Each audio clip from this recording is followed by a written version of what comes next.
Hello, and welcome to part one of Northwest Newsweek Year in Review. In early January, mass layoffs at the Terrace Bay pulp mill left workers uncertain about their futures and local leadership worried about the impact on the whole community. AV Terrace Bay announced the company would idle the pulp mill and be letting go of hundreds of workers for an undetermined length of time. Lee Noonan had that story. Hundreds of employees at the Terrace Bay pulp mill showed up for work on Wednesday, unsure whether it would be their last shift. Family, they don't want to leave here. I don't want to leave either, but sometimes you don't have a choice. The hardest part will be leaving the kids. I might have to go work somewhere and not be with the kids. That's the hardest pill to swallow for me. In the end, Fife was one of a handful of workers who got good news. He's one of about 30 workers who are staying to keep the mill idling. The United Steelworkers say that so far they're aware of 276 unionized employees and 63 salaried employees who've been laid off indefinitely due to what the company says are prevailing market conditions. The layoffs include union executives like Wendy Adams. I'm upset. I'm like most of the Northern Ontario families. I have kids, they're in hockey. We have a lot of financial commitments like everyone else. Adams says that she and many others are trying to stay optimistic that the mill will reopen and the jobs will come back sooner rather than later. Most stressful, I would say, is just the uncertainty. Um, do we look for jobs or are we going to have a job here in a few weeks? Financial stresses for every family. The mill is by far the biggest employer in Terrace Bay, and Mayor Paul Malashewski says a prolonged shutdown will have a negative impact on every part of the local economy. There's 400 jobs here. I don't know how many spin-off jobs there are with the truck drivers and stuff like that, salespeople and stuff like that. But it is, a number of years ago when the mill shut down, I think it was the 1,000 job number was thrown around there, right? So I don't think that's changed that much. So it is a big economic driver for Northwestern Ontario. Former town councillor Gino LeBlanc was a manager at the mill last time it was shut down. He remembers the effort it took to get it reopened before, and he hopes it can be reopened quickly. Looking at the last two downs, I think in the short run, it'll be okay. As if it goes beyond, let's say, 3 or 4 months, that's when people are going to start leaving, and that's where we'll see the biggest impact. For now, the union is working to help laid-off workers apply for EI, and the mayor is focusing his energies on lobbying the provincial and federal governments, with plans to sit down with the Minister of Natural Resources at the Roma Conference in 2 weeks. Lee Noonan, TBT News. More than 9 years after an elderly woman died in a Fort Frances hospital, the former nurse who altered her medication records to steal morphine for her own addiction was sentenced in January to 2 years in prison. 38-year-old Lindsay Coyle was originally charged with second-degree murder, but pleaded guilty in 2022 to criminal negligence causing death.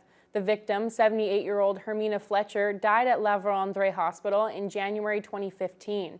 Coyle admitted to stealing morphine for her own personal use and being high while on the job.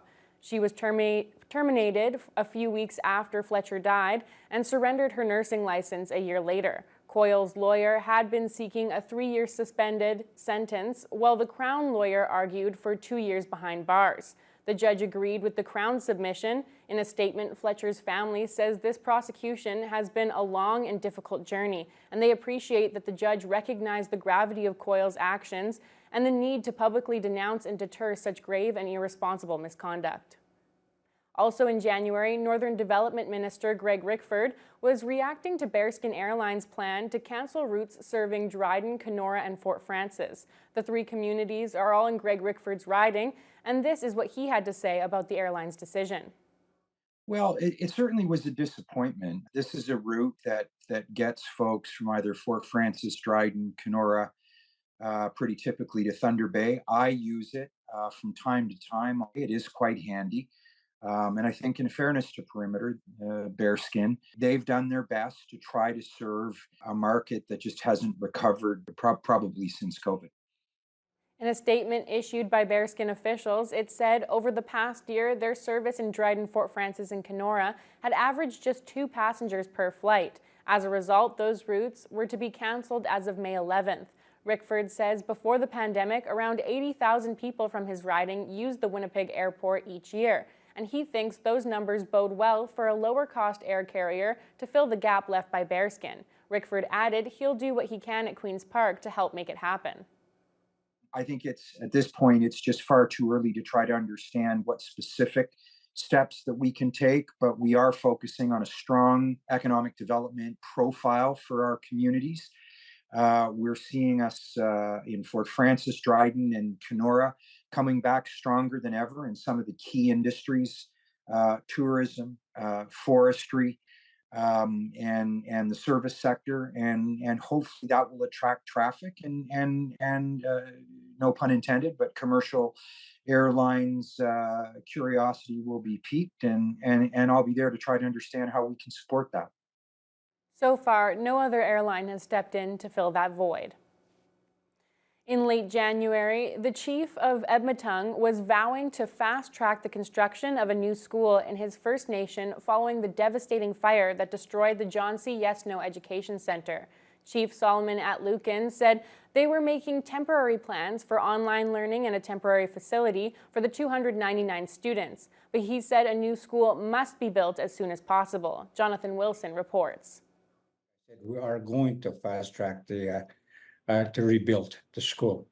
There's no excuse of not having to do that because every child has a right to go to school regardless what happens. Eabametoong Chief Saul Atlukin says his community has been coming together to cope following the major fire that burned their only school to the ground. And they're just shocked, devastated, and the school's gone, up in flames. But even the kids, were crying. A few of the kids were crying that morning when they found out that they lost the school. 2 boys, aged 17 and 14, were taken into police custody on Thursday with arson charges pending. But when I did hear that it could be arson, it was unbelievable. I couldn't believe that could happen. My initial reaction was just like anybody else would, I guess, anger. Why would they do it? Why would somebody do that? But after a while thinking about it, I can't approach it that way. Instead, Atlukin says he has to focus on helping the 299 kindergarten to grade 9 students salvage their school year. They're planning for virtual learning to begin soon and finding a temporary facility to house at least some of the students and teachers. We're also already submitted some proposals for a temporary solution in housing our students where they can go to school temporarily. And they're working with Matawa and Indigenous Services Canada to fast-track construction of a new school, which has been bogged down in the planning and funding stages since 2019. And we want to move fast on it. It's something that needs to take place immediately, moving forward for planning for a new school.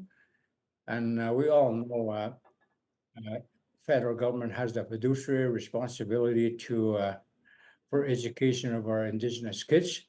And that should be their priority and goal, and that should happen immediately. Jonathan Wilson, TBT News. 4 young teenagers were later arrested for arson in connection with the destruction of the school in Eabametoong First Nation. The fire broke out just after 7 o'clock in the morning on January 25th. Anishinaabe police formally announced the charges 4 days later. 2 13-year-olds, a 14-year-old, and a 17-year-old were all charged with arson, mischief over $5,000, and possessing incendiary material. The 17-year-old was also charged with possessing break-in tools and assaulting a peace officer. The 4 teens, who can't be identified under the Youth Criminal Justice Act, were held in custody while the investigation into the fire continued. It's time now for a short break. When we come back, the region's 3 MPs were at odds in February over federal spending on highway upgrades. I want to reassure all Northern Ontarians that we continue to have our eye on investing in transportation routes in Northern Ontario that includes roads.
Welcome back to Northwest Newsweek Year in Review. In February, the three MPs here in the Northwest were reacting to some controversial comments made by Federal Environment Minister Stephen Guilbeault. He told the Montreal Gazette there would be no more money from the federal government to enlarge the road network. He later backtracked on that, and fellow Cabinet Minister Patty Hajdu says her government will continue to support the new road infrastructure in the region. Lee Noonan reports.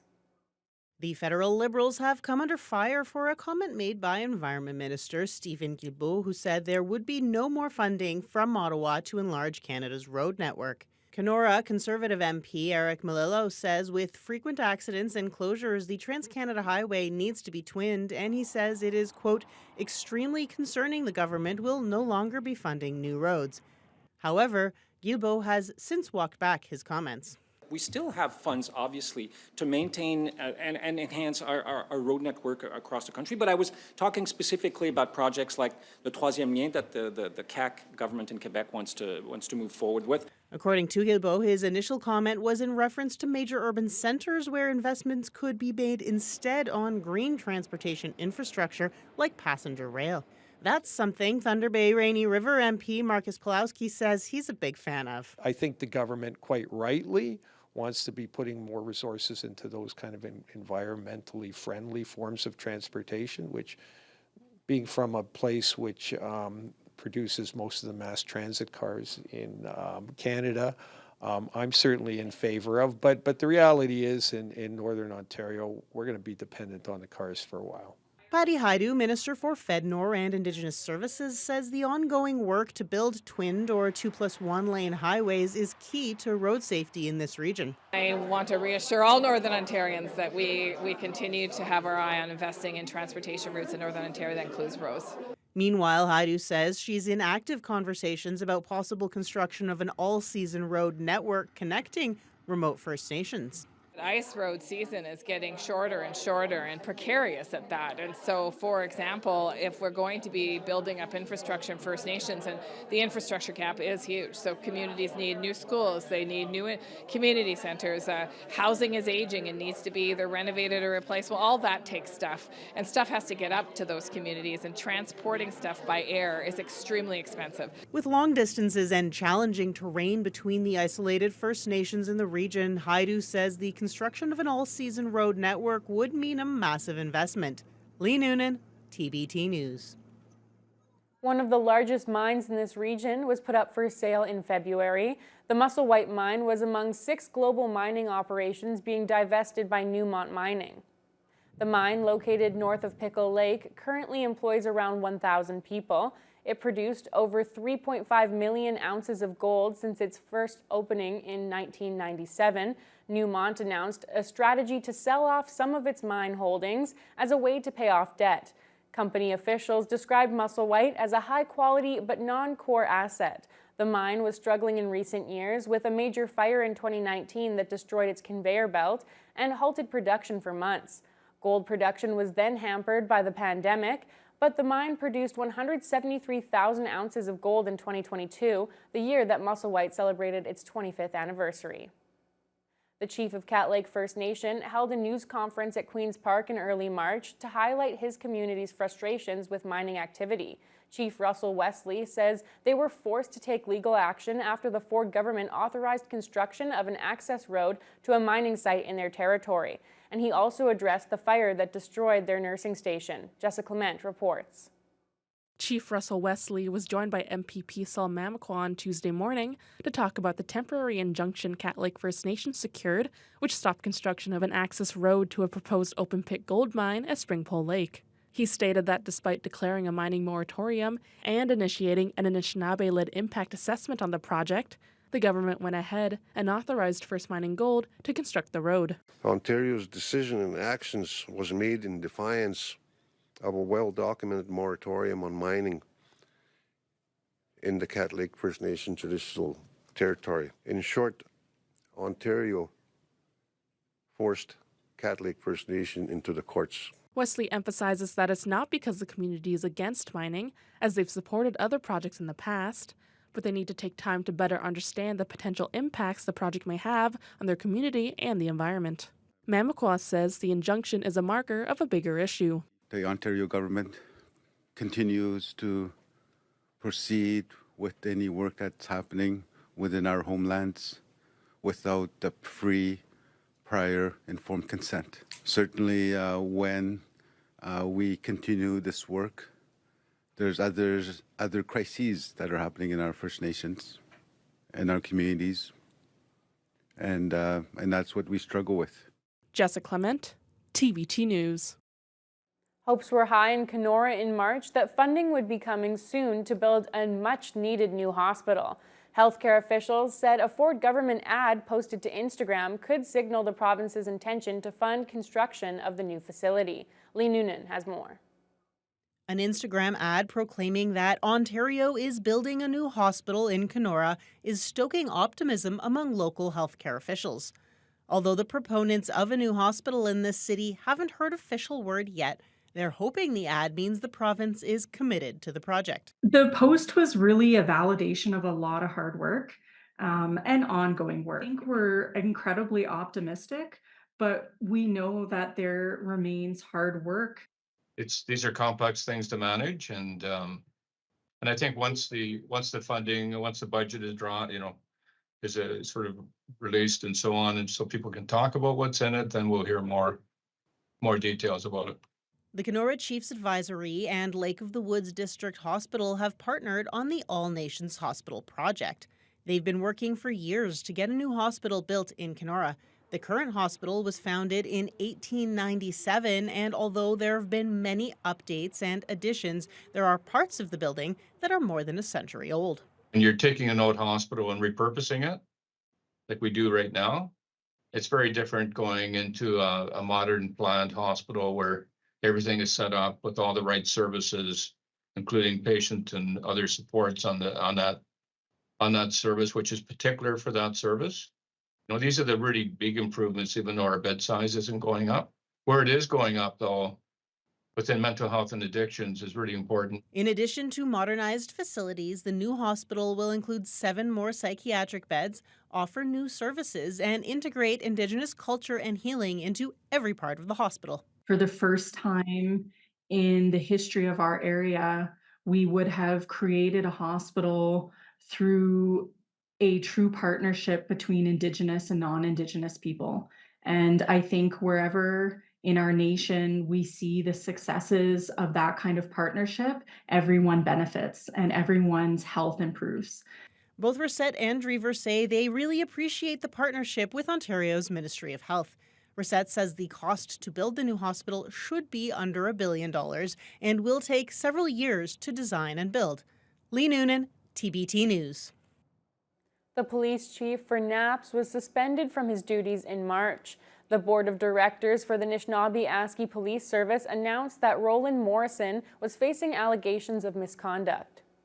Morrison was appointed Naps chief in April of 2019, at which time he became the first ever police chief from Nan Territory. The board for Naps said an independent investigation had been launched regarding the misconduct allegations. As a result, Morrison was suspended with pay pending the outcome of the investigation. Deputy Police Chief Brad Deuce agreed to serve as acting chief of police until an interim chief was named. No other details were being provided, and no further comments were made in order to protect the integrity of the investigation.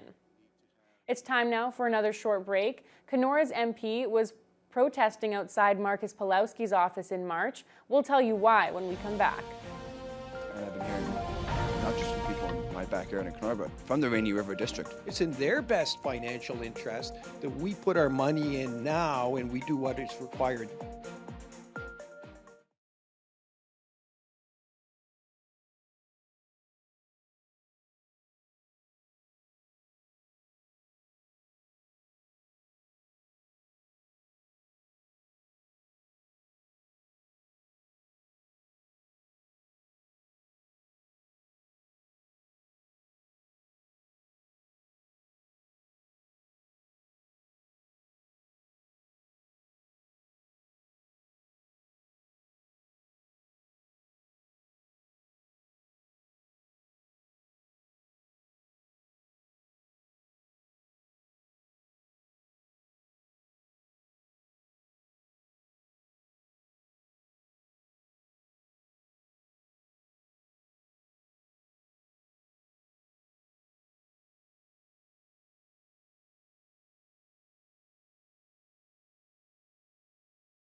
Welcome back to Northwest Newsweek Year in Review.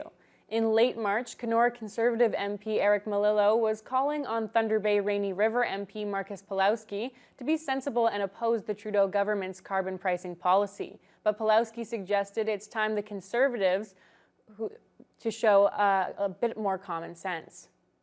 Melillo held a news conference in front of Pulowski's Thunder Bay office. He wanted the Liberal MP to break ranks with his party and support Conservative efforts to cut the federal carbon tax, which was scheduled to increase on April 1st. Melillo connects the carbon tax to the increasing costs of living many in the region are struggling with.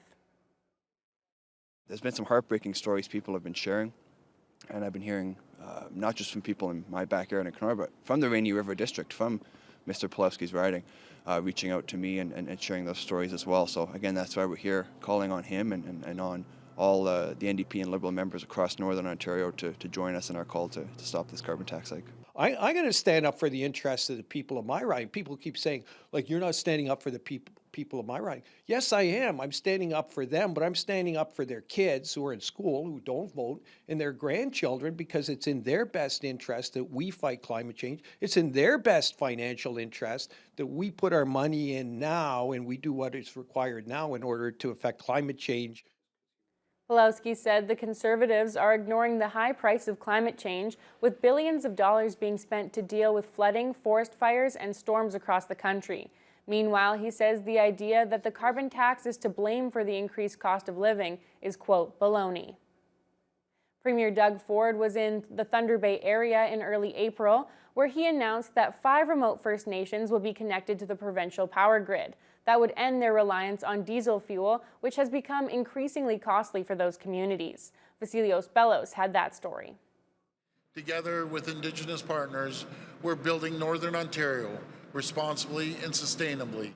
It was a significant commitment from Ontario Premier Doug Ford during a trip to the Thunder Bay area to connect 5 First Nations to the provincial power grid. Webukwe, Nibinamik, Niskantika, Eabametoong, and Martin Falls First Nations would all benefit and currently rely on diesel fuel for power. Moving to Ontario's power grid would provide the communities with cheaper and more environmentally friendly supply options. We're going to work closely with these 5 communities to develop a comprehensive plan to expand clean, reliable electricity transmission and generation infrastructure and end their reliance finally on diesel. The announcement was met with support from First Nations leaders in attendance, though timelines and the price tag are still unclear. Very much the start of the conversation. Energy Minister Todd Smith addressed the lack of specifics by pointing to the success of the Wate Power Project, which is connecting 16 other remote First Nations to the grid. Now we're at the point where we're celebrating almost the completion of that project, and we're ready to move on to ensure that other communities in Northern Ontario will have the same opportunities that those Wate communities have. But for some First Nations communities, the sooner this new project can get up and running, the better. I know of some homes that said they pay $700 a month. That includes Eabametoong First Nation, with Chief Saul Lucan explaining that diesel power is far too expensive for his community members. It needs to happen immediately. We need to do the next steps immediately. And I told him that I'll go to wherever he wants to meet, whether it's in Toronto or here, and start a midterm planning for our energy right away. Vasilios Bellos, TBT News. That's all for part 1 of our 2024 Northwest Newsweek Year in Review. We'll be back next weekend with part 2.